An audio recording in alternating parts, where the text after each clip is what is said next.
for joining us, the Wealthy Retailer Podcast with your host, Dan Holman. Every episode, Dan dives into the retail headlines that matter to you, the independent retailer, covering topics ranging from retailer inventory, technology, marketing, retailers' questions, and more. The Wealthy Retailer Podcast is brought to you by Canadian Retail Solutions. Learn more at retailbycrs.com. And now, here's Dan Holman.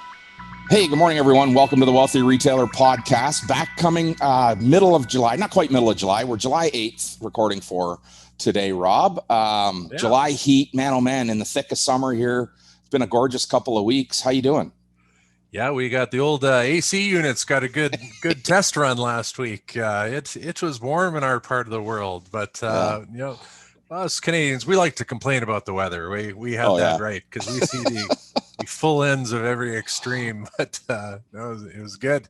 You had a little break, good little recharge of the batteries. Yeah. Spent some time on the lake, recharging my batteries and working out my liver. So feel pretty good. I did some exercise. They survived. Good. If you can call it exercise,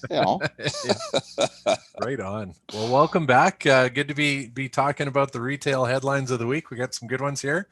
A few coming on board. We've got one talking about where have clothing sales gone in retail, and look forward to your thoughts there.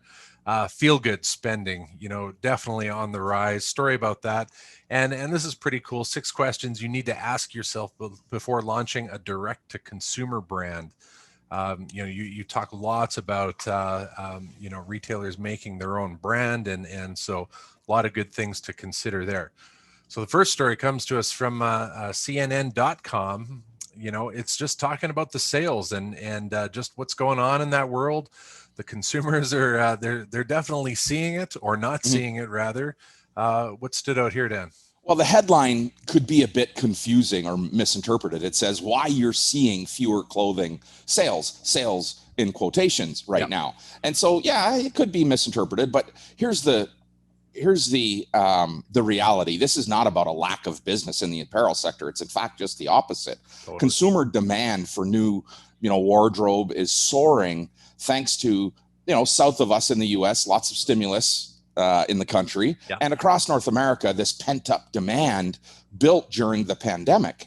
And our supply chains or supply chain bottlenecks, as kind of highlighted in this article, or slowdowns at these key ports of entry across the globe have tightened up everybody's inventory, especially in apparel stores. So this dynamic, intense demand for clothing and accessories combined with scarce supply has led retailers to pulling back on promotions and selling more goods at full price. So our clothing retailers that are stepping outside of their traditional suppliers and testing new lines and products are really reaping the benefits of increased sales and profitability because they're not on sale. They don't need to be on sale.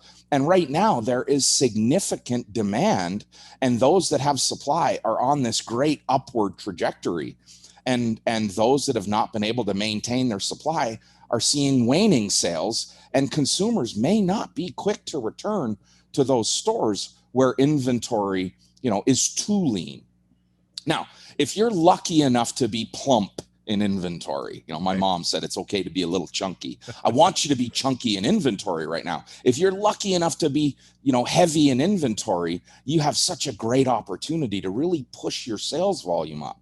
You need to be creative with promotions to ensure that they're increasing conversion and average sale, not to liquidate. And our retailer question of the week is going to talk about clearance sales. So don't click off just yet. Wait for the retailer question.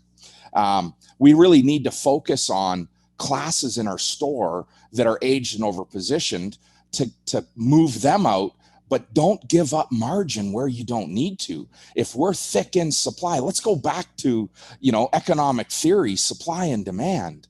There is significant demand right now in our marketplace. And if you have supply, you control pricing, which is what we're seeing. There are no big clearance sales right now. We're not seeing sale-driven activity. We're seeing demand-driven activity, which, thanks to CNN, we're sharing this message outwardly. Let's get every retailer on the same bandwagon. Stop slashing and burning unless you have to. You talked about the promotion side of it. And like, so historically, I'm sure many retailers have, this is our annual XYZ Z in our neighborhood, 50% off sale, so they're having to change their creative. Are you seeing good adaptation in that? We are seeing very good adaptation. And you've seen this, Rob, over the last 15 or 16 months as we've shifted our marketing strategies to become a little bit more out there in front of the customer personally and socially. Yeah. And we're going to speak a lot about this in answering Leanne's question of the week in the retailer question. Right on. Well, as you said, a lot of pent-up demand and a lot of it going to the feel-good category. And that takes us to our next story from strategyonline.ca.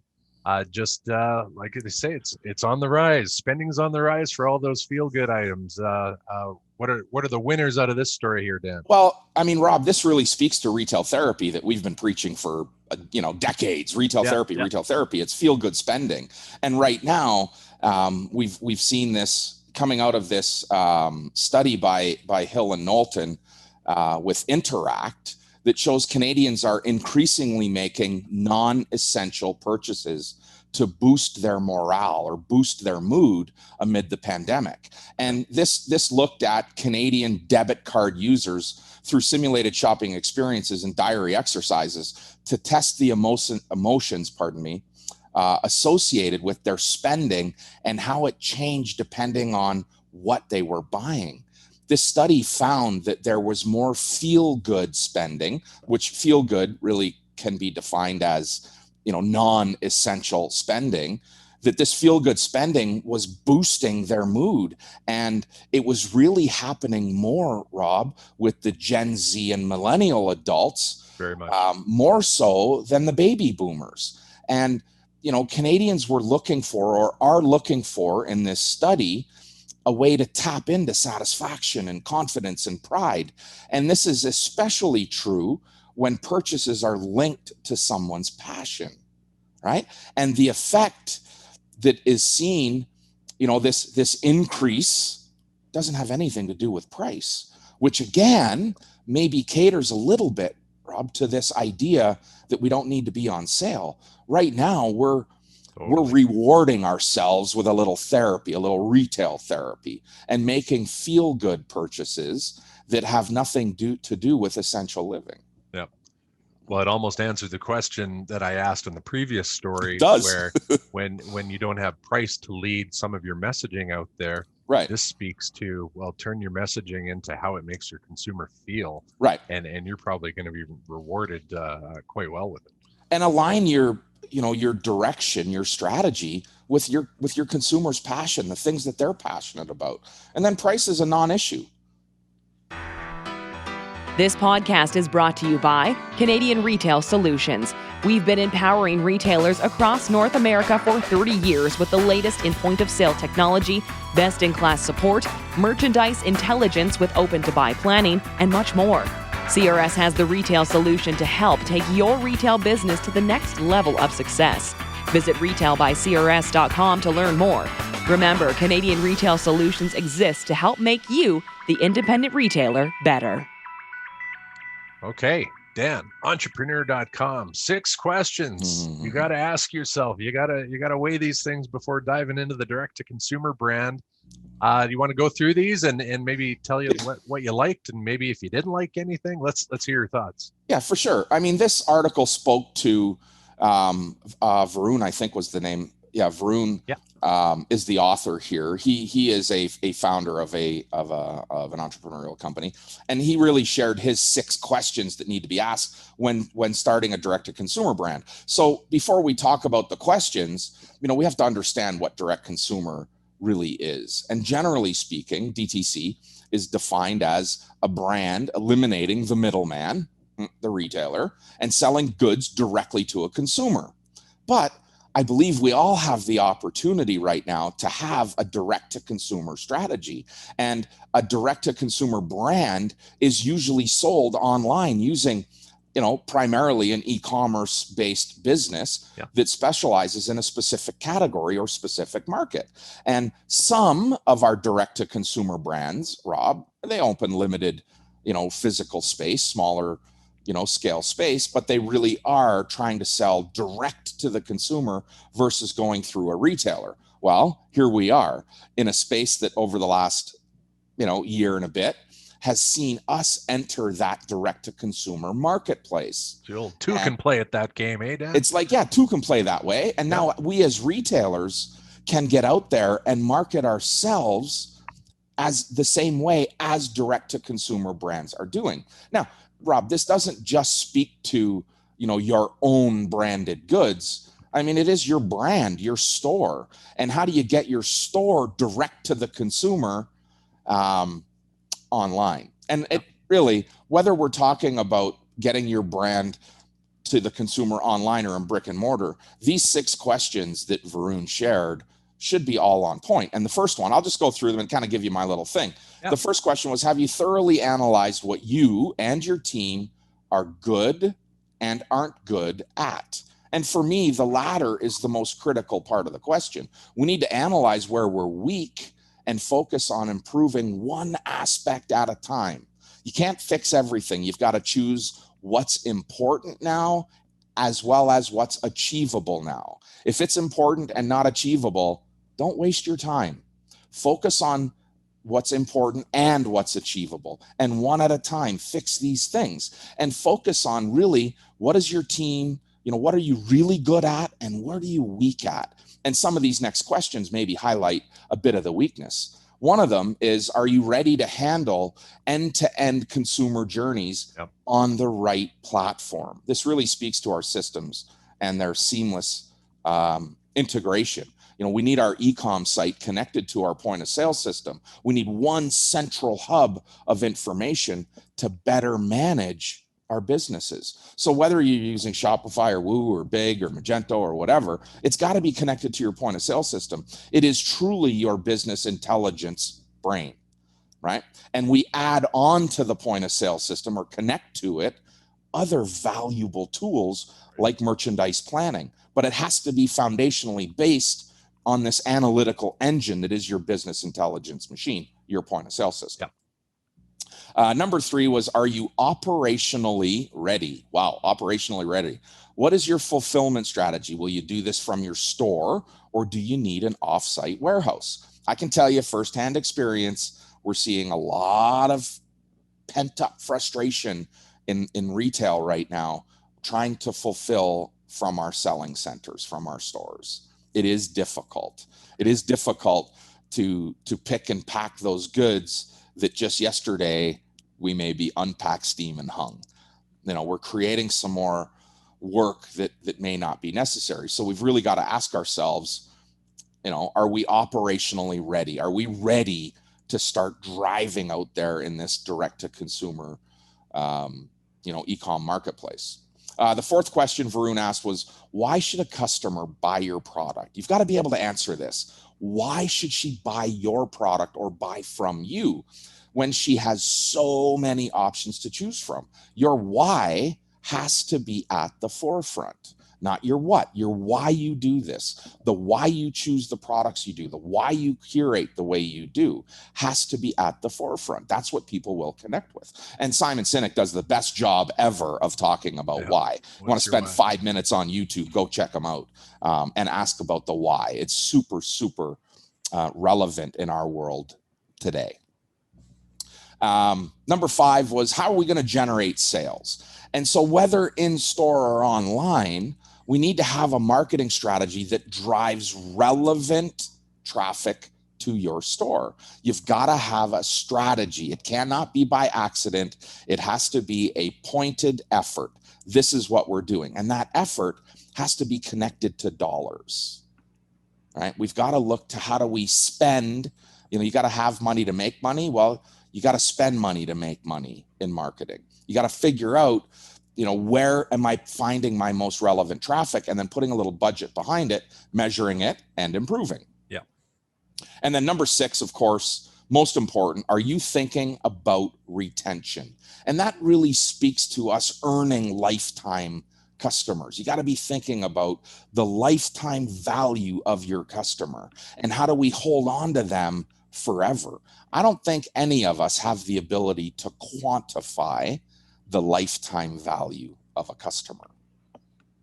And the only thing that I believe that we have influence over is every single touch point along the way, right? That strengthens the relationship between our brand and the consumer, that helps to hold her for life. And we've got to be sure that every touch point along the way is the best that it can be. And that means you've got to be critical. In fact, you've got to be hypercritical about every one of those touch points and be very detailed. Everything from packaging to messaging to communication has to be thought about. Yeah.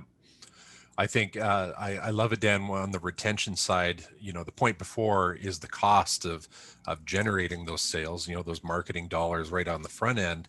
And sometimes I think there's entirely too much attention to just that component. And like you say, looking at that full cycle and realizing that they're worth more to you down the road, and ensuring that you've got those touch points that, back to your why, that right, always echoes everything you're trying to build in your brand. And I think everything that you do in every step will only strengthen that brand down the road. Agreed. Yeah, exactly. Right on. Okay, sir. You said, hang on. We got a great question of the week, and really, ties in well with many of the topics we covered today. Tell us about this week's retailer question. Well, it's funny, these questions, Rob. We pick one question to answer, and it just serendipitously seems like, I get the same question from a bunch of different people through conversations. Yesterday, I was on a call with Robin in Philly talking about, hey, listen, I'm not on sale yet. Why? When do I need to go on sale? And, funny enough, this retailer question this week was from Leanne here in Edmonton that says, hey, Dan, when should I start my summer clearance sale? Now, okay, as you sort of mentioned earlier, when should I start my summer clearance sale makes it sound like this is an annual event. Yep. And, my quick answer to Leanne was maybe next July. Maybe start it next July. She probably had to process that answer for a moment. What did actually, he say? I'm lying. I actually asked her two questions before I said maybe next July. Okay. Why do you need to have a sale? And we're going to go through that sort of Perfect. as we walk through this question.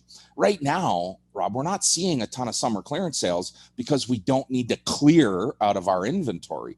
Most apparel retailers are running pretty lean. In fact, they're chasing buy now, wear now goods. Chasing new inventory, not trying to get out of old. So if you're over positioned in a specific category, then take your markdown medicine and clear out those specific goods. There's no need to hold a store-wide sale right now, especially in apparel and home goods stores where inventory supply is a little bit challenged. And so let's just take a step back and ask ourselves, why do we want, or why do we feel the need to have a clearance sale? Historically, we've held these sales for 3 or 4 reasons. Number one, we're way over positioned in seasonal inventory and have no choice but to drop our drawers and sell it off to make room for the new fall goods that are arriving. Number two, we're significantly under cashed, and the only option is to clear goods to create that cash. Number three, our sales are way off target, and we use these big sales to drive traffic into our store. Or lastly, like Leanne maybe, it's what we've always done. Always have done that. Yep. Yeah. So you've got to ask yourself, why do I want or need a clearance sale right now? And what's the best strategy to deal with my issue? Is it I'm overpositioned, I'm undercashed, I have a lack of traffic, or it's habitual? And let's think about what's the best strategy to deal with those things, right? I'm going to wrap this up, Rob, real quick by saying, if you're not on a strong merchandise or open to buy plan that is not just accounting for markdowns, but inspiring them every month to maintain healthy inventories while ensuring you don't get overpositioned and undercashed, now might be a good time to reach out and chat. And that's, I mean, essentially what I said to Leanne, you know, number one, why are you feeling like you need to have it? Well, for Leanne, it was because they've always had a summer clearance sale. And customers, now, retailers make this mistake, and I do it too. I take what one customer says and I make it every customer's, you know, position. One customer says, hey, when are you having your clearance sale? When are you having your July, or when are you having your summer sale? And now all of a sudden I feel like every customer wants my summer sale. I got to put it on. Well, that's bullshit. We don't need to put it on. We need to look at why we want to have that event. And hands down, the most successful sales are the ones we buy for, not the ones we react to. Reaction, we react to being over-positioned and under-cashed. The best sales, the best events come from buying into a sale, not dealing with my excess. So if you are dealing with excess inventory today, or you're in this cash-strapped area, just let's pick up the phone and have a 5-minute conversation or 15-minute conversation about, you know, let's talk about 3 strategies to help. You know, taking the opportunity to create promotions now, multiples, instead of, you know, drop your margin, is much healthier for you right now, especially while there's demand. Now, I'm going to say one more thing about this. Because there's not a lot of stores on clearance right now, it could strategically be a great time to go and steal some market share, right? To go and buy some market share. And that would be the only other reason I would do a clearance sale. Is I'd go buy some market share that I maybe haven't had before and take advantage of goods that I have because, you know, I've stayed a little bit plump in inventory to go and capture a new customer. And I might put on an event to do that. Right on. Good stuff, Dan. So, any other retail questions out there? How do they get you? Yeah. Just send an email to dan@thewealthyretailer.com and we'll gather up an answer for you almost immediately. Yeah. Any questions at all? No topics off limits. Send an email to dan@thewealthyretailer.com. Be sure to sign up for our weekly newsletter where we do highlight the headlines, the podcast, certainly the retailer question, and some other good stuff. This week, I think we're reposting the Summertime 9. So if you didn't catch the Summertime 9 last week's podcast, it's in this week's newsletter. Get over to retailbycrs.com and sign up. There's a great little 9-step with actions checklist there for you. You can also find that over at retailbycrs.com as well. Good stuff. Also be a few more links. We got some other stories talking about the Excellence in Retailing Awards,